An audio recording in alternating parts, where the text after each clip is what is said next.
عبادت تیری جڑی رب دی کر پل چاوے آزموں دے وقت سبلے جنوں میں دولت مل جاوے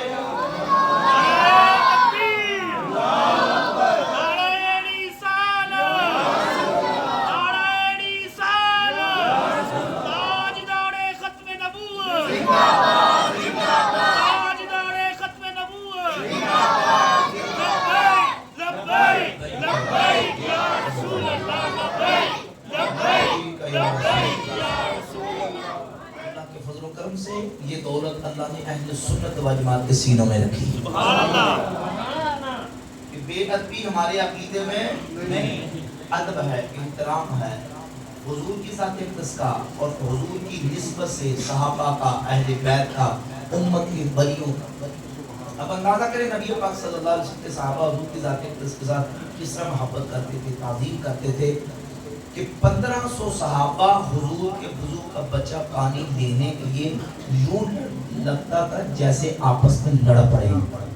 وَمَا يُحِدُّونَ إِلَيْهِ نَوْرَ تَعْظِيمًا لَهُ عروہ کہتے ہیں میں نے دیکھا نبی کے صحابہ تو محمد کے چہرے کو نظریں اٹھا کے دیکھتے بھی نہیں ہیں کہیں ان کے ادب میں فرق نہ آ جائے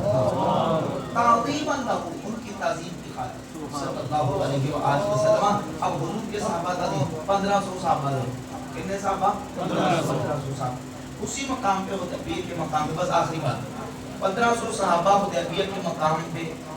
جو پانی لے کے آئے تھے رستے میں پانی ختم ہو گیا اب وضو کے لیے پانی نہیں ہے پینے کے لیے پانی نہیں ہے جانوروں کے پلانے کے لیے پانی نہیں ہے حضور کی بات ہے میں آ گئی یا رسول اللہ پانی ختم ہو گیا اللہ اکبر ایک واقعہ قرآن نے بیان کیا کہ جناب موسیٰ علیہ السلام کی بارگاہ میں ان کی قوم آئی کہ پیارے موسیٰ علیہ کی بارگاہ میں دعا کریں پانی نہیں مل رہا اللہ پانی عطا فرما جناب موسیٰ علیہ السلام نے دعا کی تو اللہ تعالیٰ نے فرمایا اے موسیٰ اضرب بعصاک الحجر فانفجرت منہ اثنتا عشرۃ عینا عصا پکڑے پتھر پہ ماریں گے 12 چشمے نکلیں گے پانی پی کے قوم سیراب ہو جائے گا کریم اللہ تھے جب دعا کی تو کہا پہلے عصا پکڑیں پھر پتھر پہ ماریں پھر پانی نکلے گا پھر قوم پیے گی اور جب حبیب اللہ کی بارگاہ میں 1500 صحابہ آئے حضور پانی نہیں ہے صحیح بخاری میں آقا کریم علیہ السلام نے ایسے مبارک ید اللہ والا ہاتھ نکالا فجعل الماء یفور بین اصابعہ کامثال العیون میرے نبی کی انگلیوں سے پانی ایسے بہ نکلا جیسے پانی کے چشمے جاری ہوتے ہیں نہ عصا پکڑا نہ پتھر پہ مارنے کا حکم ہوا نہ وہاں چشموں کی بات اللہ کے محبوب نے انگلیوں سے پانی کے چشمے جاری فرمایا فرماتے ہیں انگلیاں ہیں فیض پر ٹوٹے ہیں پیاسے جھوم کر ندیاں پنجاب رحمت کی ہیں جاری باہوا باقی انگلیوں سے یہ جو پانی نکل رہا ہے یہ رحمت کی ندیاں ہیں جو اللہ نے اپنے حبیب کی مبارک انگلیوں سے جاری فرمایا کتنے صحابہ تھی 1500 صحابہ حدیث کو بیان کرنے والے صحابی حضرت جابر رضی اللہ تعالیٰ عنہ سے پوچھا گیا کہ پھر اس کے بعد کیا ہوا فرمایا کہ 1500 صحابہ نے پانی پیا وضو بھی کیا اپنے برتنوں میں پانی سٹور بھی کر دیا انگلیوں سے نکلنے والا پانی 1500 صحابہ نے سیر ہو کے پیا وضو کیا بچا پانی برتنوں میں سٹور کر دیا کہاں بندے تھے کتنے حضرت جابر کہتے تھے تو 1500 لیکن خدا کی قسم 1,00,000 بھی ہوتا میرے نبی کی انگلیوں سے نکلنے والا پانی سب کو سیراب کر جاتا یہ حضور کا معجزہ ہے یہ نبی کا اب کوئی عقل کے ترازو پہ اس کو تولنے کی کوشش کرے اور یہ کہے کہ بھئی عقل تو نہیں مانتی عقل تو نہیں اچھا یہ تو انگلیوں سے نکلنے والا پانی ہے نا جنہوں نے عقل کے ترازو پہ تولا انہوں نے قرآن کے معجزات کا انکار کر دیا یہ اہم پوائنٹ ہے میں اس پہ اپنی بات کو مکمل کروں گا بھائی جنہوں نے عقل کے ترازو پہ تولنے کی کوشش کی ہم یہ نہیں کہتے کہ معجزہ عقل کے خلاف ہوتا ہے یہ غلط بات ہے ہم کہتے ہیں معجزہ عقل کے خلاف نہیں ہوتا